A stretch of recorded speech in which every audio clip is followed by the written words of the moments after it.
Hey everyone, welcome back to the Grow IT podcast. And today I have the pleasure of having Rob Fegan on. And if you are a IT consulting firm or someone that looks to partner, maybe as a channel partner with Microsoft, then you are going to want to listen to this conversation. Rob is absolutely what I would call an expert in that. He has a proven methodology for how you can learn to sell with Microsoft and build a business. And I'm grateful to have him on today. Welcome, Rob. Hey, Terrence, I'm excited to be here. Thanks for having me. Well, listen, let's talk a little bit about. Give us maybe a quick overview on your background and your entrepreneurial journey. Yeah, so I have been in the Microsoft partner ecosystem for coming up on 20 years now. So it's been a while, and I've been both as an individual contributor. I've worked on the marketing side of businesses, and then I've started a Microsoft partner. I co-founded a Microsoft partner back in 2015. So I've seen it all from all different directions, and now I work with partners to coach them on how to work with Microsoft. So tell me what that's like in terms of building a business with Microsoft as a partner, just like on a from a high level viewpoint. Yeah, I mean, as you expect, I mean, Microsoft is massive.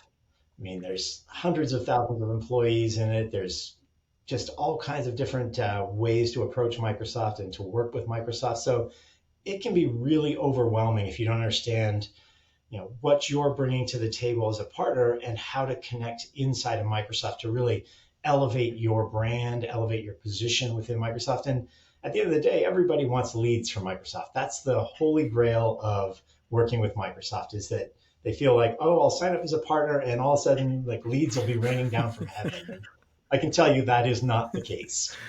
So tell us about a little bit about what you have seen. Obviously, I want your core offering in terms of your own business in Venvito is exactly that, right? Helping your clients, with a proven methodology and kind of navigating the system. But maybe let's start there. Kind of talk to us about your, core offer, and then we can kind of get more into depth and into what your prospects are doing.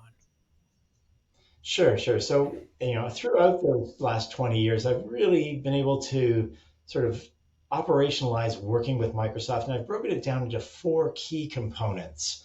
The first component, and probably the one that gets overlooked most often, is messaging. What is your superpower? What is the thing that you do better than anybody else that you'll go toe to toe with anybody? And I understand it. Just like when I was running a partner, we did multiple different things, but there were a few things that we were just amazing at. And so we built a message around that and went to Microsoft with that sort of superpower, as I call it. And that set us apart in terms of, okay, Microsoft knew where to put us, sort of could have a Rolodex moment of, oh, I've got a customer that has that problem, or I have a customer that, would need that solution. So that was the first thing that we focused on was really around the messaging and your superpower. But then the next big thing that is probably the biggest challenge for partners is alignment. So, depending on who you talk to, there are 35,000-ish quota carrying salespeople inside of Microsoft. So it is a enormous team of sellers. And those sellers are all supported by technical specialists. So really understanding how to align with that group. And then they use a process called or solution sales or solution selling. And so you want to understand how do you align or how do we align as a partner with Microsoft sales motions? And they're broken down. We'll talk about that a little bit later, but they're broken down into those six core components or six core designations. And that really is important to understand that so you can align with the right people inside of Microsoft. So that's the first two there. And any questions on No, that I was before just I going to move say, on to I was the just going to jump in. To me, we, obviously we're on the, biz dev and marketing side for IT consulting firms. And so often we talk about those first two, the messaging and the alignment. And they're just so critical and yeah. important, right? Because you go out to the marketplace with a shotgun, you're not going to knock them all dead, right? The more that you can, really dial that message to what you're good at, right? And that will help you almost, like put some grease on there in terms of aligning with who is going to hear that message. Yeah, and now here's an interesting statistic that will highlight that is that depending on again who you talk to, there's roughly 400,000 to 410,000 Microsoft partners. So there is a massive number of partners, and you can imagine that all of those partners want time with the Microsoft sellers. So put yourself in the shoes of a Microsoft salesperson, and you're like, "Oh yeah, I can do anything. I can do modern work. I can do security. I can," and they just go on and on and on. You will not, that is not a memorable message. You will be forgotten because the next partner is going to get on the call with them and they'll be like, they'll either do the same thing or they'll have a razor sharp message and they'll be like, oh my goodness, I know where you should introduce you. And that's the kind of power that having a strong message can have. I agree. So I love the fact that you pointed So that let's out. talk That is about let's so talk exciting. about the other two, the remaining two pillars there. Sure, sure. So the next pillar is really about operationalizing Partner Center. So every partner, every Microsoft partner is going to be familiar or will have to be familiar with Microsoft Partner Center. And that's sort of the engine for collaborating with Microsoft behind the scenes. So that is how you connect to customers. It's how you send referrals to Microsoft, get referrals from Microsoft. There's a component called the marketplace. So if you have an offer you're listing to the market, it needs to be listed in Marketplace, which is part of Partner Center. And then most importantly, there's a solution designation for your systems integrator type partners. You can be designated as a modern work partner, a security partner, a data and AI partner, and there's a number of Azure designations. But you earn those designations inside a partner center. So it's really critical that you understand that third component is operationalizing partner center and really leveraging it to your advantage. So that's number three. And then number four is all about co-selling. So this is where people want to jump right to. They want to be like, I want to just co-sell with Microsoft. And I'm like, well, there's a few things you should probably get done before we do need that. need Because to crawl before again, you or need to crawl before you run type of thing. exactly. And I will say that the co-sell is, when you get to co-sell, you are running and you're running full speed. But you have to have built the infrastructure, have to have a sound message, have to know who you're working with, have to have operationalized your partner center before you can jump in and really start effectively co-selling with Microsoft. So those are the four components or the four sort of success criteria that I've outlined in the 20 years of working with Microsoft. And when you repeat those, which I've done both as an individual contributor with my own company and working with other partners, now coaching them, we go through these four different stages and phases so that they see that how they build on each other. So, question for you. So, like if I'm a prospect, or even maybe you can reflect on some of your clients, when they're coming to you, what are kind of their pain points? Have they tried to partner with Microsoft and failed? Are they looking to, are proficient in a business aspect that is a Microsoft, offering that they're trying to leverage that to grow their own business? Maybe talk about what are those kind of the prospect pain points that you see from folks that come in and talk to you. Yeah, let's start with the customers that are already working with Microsoft, but know that they can do more.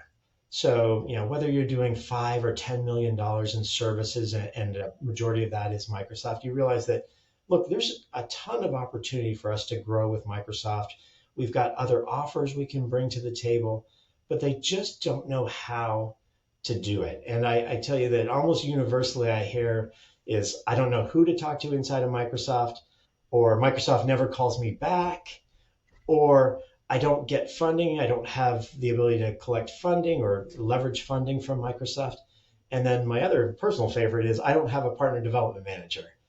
And to me, those are just excuses. I'm like, and I understand you have to, be shown the way sometimes, but there's no funding, there's no partner development manager that can prevent you from really creating a great cadence with Microsoft. It's just understanding the who to talk to, the how to talk to them, and most importantly, the what's in it for them.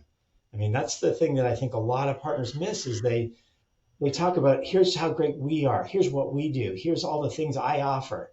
It's like, well, I'll tell you what Microsoft really wants to hear. What can you do for me? What's in it for me to work with you? And that at the end of the day is, I think, a part of the message that people really miss is that, you're not growing because Microsoft doesn't see the value you bring yet. even though you may know you do great projects, you deliver on time, you deliver on budget, you deliver high quality work, if you're not sharing that with Microsoft, they don't know. You're just another person in the 400,000 partner line. So, We talk about that. That's why I'm smiling so much. We talk about that with our, prospects and our clients all the time, right? I mean, we're typically working with IT consulting firms in between, let's call it 5 and 20 million. And, we talk about their ability, whether it's a Microsoft or Microsoft like partner, let's call it, right? Is that, to that approach of going to the market and saying, you need to go out to the market and say, what can I do for them? Like, what's in it for them? If you focus on what's in it for them, then trust me, you won't have to worry about what's in it for you. But to think that they didn't become the 800-pound gorilla and that they're all of a sudden going to be like, oh, we're going to choose you to all of a sudden, to make it rain for is just not rational. you're And right. so the sooner that you can go out and figure out a way to make it in their best interest, then the rest will Yeah. follow. That's why I think it's such an interesting paradigm, because so many folks that partner with these largest companies, to your point, think, oh, the leads are just going to rain in. I'm now an official Microsoft partner and it's just going to rain on me. Yeah. Right. Yeah. You and 399 other thousand partners in the official Microsoft partners. So, yeah, no, I love that. It is so important to understand what value you bring to Microsoft. And I mean, it doesn't even have to be overly complex. And people think, oh my goodness, what am I going to do? How am I going to add value? It can be as simple as making introductions. So if you've got relationships that you have that Microsoft doesn't have, there's a great lever to pull.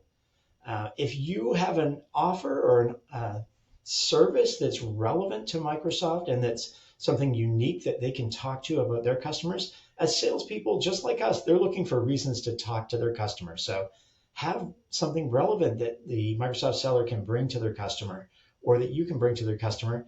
And then obviously, as maybe not obvious, but if you've got revenue opportunities, share it with Microsoft. Let them know what you're doing. Bring them into the fold, even if you don't need their help, just letting them know that you're going down the path of promoting the Microsoft platform, or you're, let's pick on Teams as an example. You've got a big opportunity with Teams, or you've got devices you can sell with Teams. Letting the Microsoft seller know that you're doing that, it's so important to them. They can, they've got a pipeline just like you and I, and they have to report up to their sales management teams. And if they can use you as a lever to show additional revenue, I mean, that's a win for everybody Yeah. right there. And speaking of wins, let's hear some success stories. Everyone loves to hear the success stories, right? Because you have this proven methodology that works, right? Tell us about some of your clients that have done really well, that have substantially grown their business. I would assume that's probably their main goal, though everyone has different views of success that aren't always tripling their revenue and standing on the top of the mountain and planting a flag. But at the same time, maybe if you can tell us about a couple of success stories. Yeah. Now, for me, so I always look at a success as pipeline. So one of the challenges that my customers face is that like all of us, all sales-oriented organizations, it's all about driving pipeline and finding new avenues to drive more opportunities into our pipeline. And so whenever I'm working with a customer, and there's a customer based out of Washington, D.C., that when I first engaged with them, they were scattered at best in terms of their approach to driving pipeline. And they have an amazing practice. They do great work. They focus on a very specific market segment. And so they had clarity there, but they just didn't leverage the Microsoft engine to say, okay, how can we as a partner share with Microsoft? And I alluded to the revenue discussion just a moment ago, is that, look, you're already doing these deployments for Microsoft, but you're not letting them know. We need to use Partner Center to interact with Microsoft and share this. And so Microsoft started to see, oh my goodness, all of a sudden, they're seeing deals come from the partner, and they're turning around saying, well, here's the rest of my account list. Show me what you can do there. So they've shared account lists and given us an opportunity to go prospect onto their account lists and give us more direction around, the sales motions that they're after, the solution plays that they want to run with those customers. And so now it's a two-way street. It's no longer just them trying to get on Microsoft's radar. It's Microsoft saying, hey, we'd like on your radar. We'd like to leverage your sales team to start to help us create opportunities. So that's probably one of the most recent wins, is to see that shift from its no interaction to all of a sudden, hey, can you do some selling for us and with us? So let me So ask you: that's one of the big. is was Sure. some of that, in terms of your pillars, some of the messaging, some of the alignment, some of the the cadence part? I mean, is it just a combination, or is it just again, like anything, like if you pull all those things together, just make it a focus, right, and put it as part of your your business cadence, that good things will happen. It wasn't one thing. It's not just one thing. It really is bringing it all together, having a clear message so that when this partner went to Microsoft, Microsoft understood exactly where they fit. They fit in that sort of 250 to 1,000 employees and located on the Eastern Seaboard. That's their sort of niche area, both in terms of size and geographic location, because they can support them. They've got bodies there to help, and so they were clear on that. We were able to articulate that to Microsoft. And more so, they were very much focused on the modern work stack. So they're not trying to be everything to everybody. They have a modern work practice and they have a power platform practice. So we said, okay, let's get very clear on that. So we don't need to worry about the Azure infrastructure sellers. We don't need to worry about the dynamic sellers. What we need to worry about is, are we getting our message in front of the right people? So the people that care about modern work and the people that care about Power Platform. Other than that, let's not waste our time or their time trying to convey a message that's just not going to land. So we got clear on that. We got clear on our engagement strategy, and we used a combination of direct reaching out through social media and LinkedIn Yeah, specifically, very powerful. where connect with these people on LinkedIn, support their content, get on their radar through what they're already doing. They're already reaching out. You don't need to be cold calling them. If they're out there on LinkedIn, you've got a way to sort of elevate yourself and become more familiar through a social media strategy. And so we put all those things in place, and then we said, look, here's how we're going to help you. Here's the value we're going to bring. So for those accounts that you haven't penetrated, we'll put our prospectors onto those accounts. We'll find ways in. And for the accounts where we're already selling, here's what we're doing. Here's who we're talking to. Can I share with you introductions? Can I make introductions for you so you know the same people we're talking to? So it was taking pieces of all the different pies and leveraging Partner Center. So every time we start a new sales opportunity, are we putting that in as a referral so that Microsoft sees not only on the field sales team, but in Microsoft's Global Partner Solutions Group, they see us as a partner making an impact. So we're making an impact on the partner group and on the field team. So it's really pulling pieces from all the different areas. And I'm laughing a lot because or I'm smiling because a lot of the same things that you're talking about, we talk about with our clients as well. It's the main fundamentals, kind of blocking, tackling of marketing, go to market, sales strategies, etc. You just specific to a partner like Microsoft, and we're not talking rocket science here, but at the same time, it's proven methodology and just doing the work that gets it done, which is it's It is. I mean, it's the tactics and the fundamentals, getting really great at the fundamentals, getting consistent at the fundamentals. And to your point, there's no magic bullet. I don't have a silver bullet. I'm not going to come here and wave a wand and people are just going to start getting leads. It's like, no, we're going to do the work. We're going to work through the process. The process is very straightforward. You just have to commit to it. You have to commit to integrating those processes into your organization and make them just part of your everyday work. And if you do that and you do it consistently over time, it pays off. I mean, the partner that I co-founded back in 2015, 2016, it started slow. We didn't have some magic, rain of leads coming in on us. We had to work for, it was a good solid year before we really got recognized for what our superpower was. And part of that was because it took us time to get really clear on our messaging and really align with the sales team. And there's a joke inside of Microsoft is that every June 30th it all changes anyway, so don't worry about it. Which it's Microsoft's fiscal year right. end, and there is an account movement, but lately it's been less movement of people. So But if you have that message and you know the types of people you want to align with, even when Microsoft does move things around, you still know the right roles that you want to go after. You want to connect with them. You have a process, and they'll see that quickly. They'll see that, okay, you understand how to work with us. You understand how to leverage programs. Understand how to take a customer through the buyer's journey. We'll work with you, if they see that value. But So you just mentioned the June 30th, right? Which is the end of their fiscal, I'm paraphrasing the way you said it, but just kind of stick around and wait for the change that comes around on June 30th.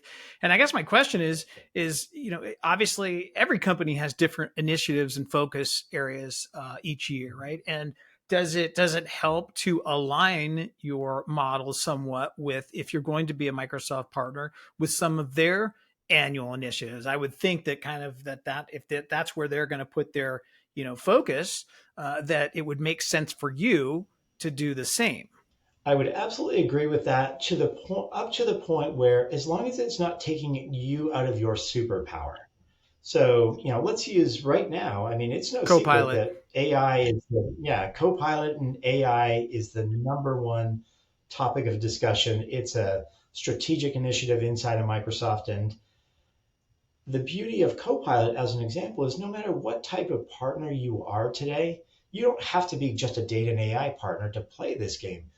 A modern work partner can leverage Copilot.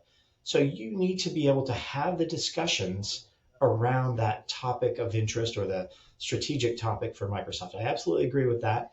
But if you're a security partner and there is some other technology coming in on Dynamics, I'm not promoting, hey, just get rid of security and go do Dynamics. I'm saying that think about how you can leverage what you do in terms of Microsoft strategic initiatives. And today, and I think for the foreseeable future, Copilot and AI will be top of mind.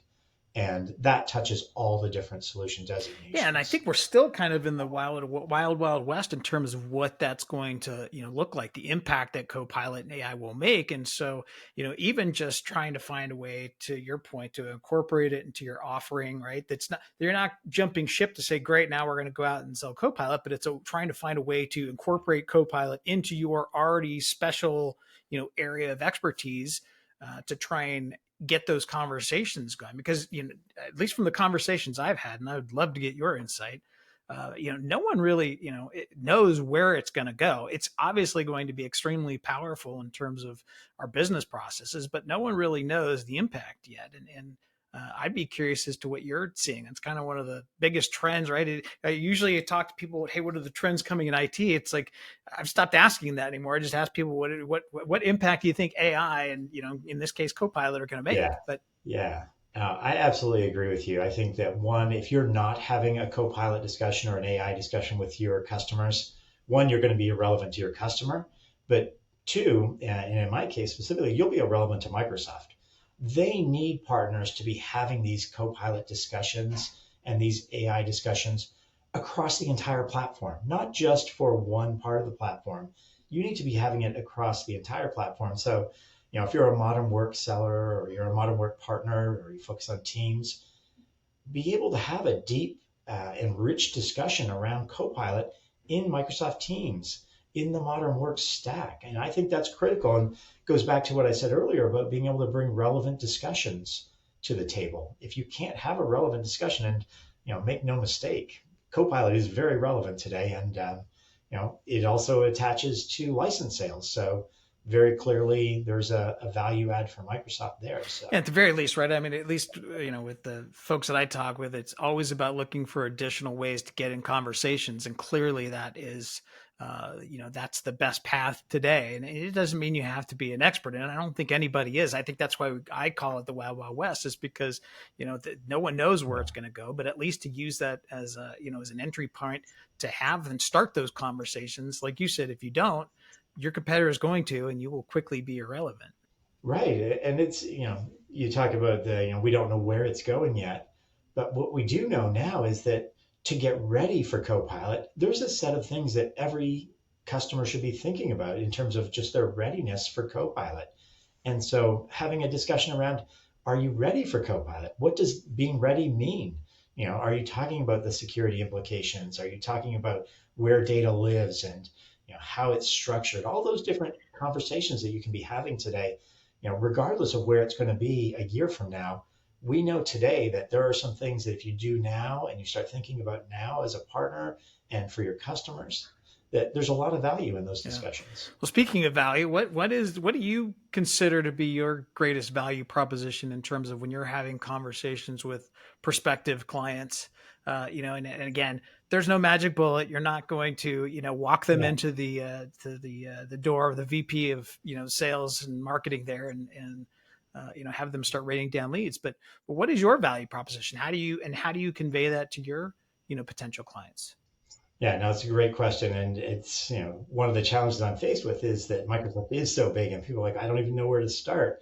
And I think part of the value I try to bring is that I give you the place to start and I walk you through each one of the steps, all in service of driving pipeline.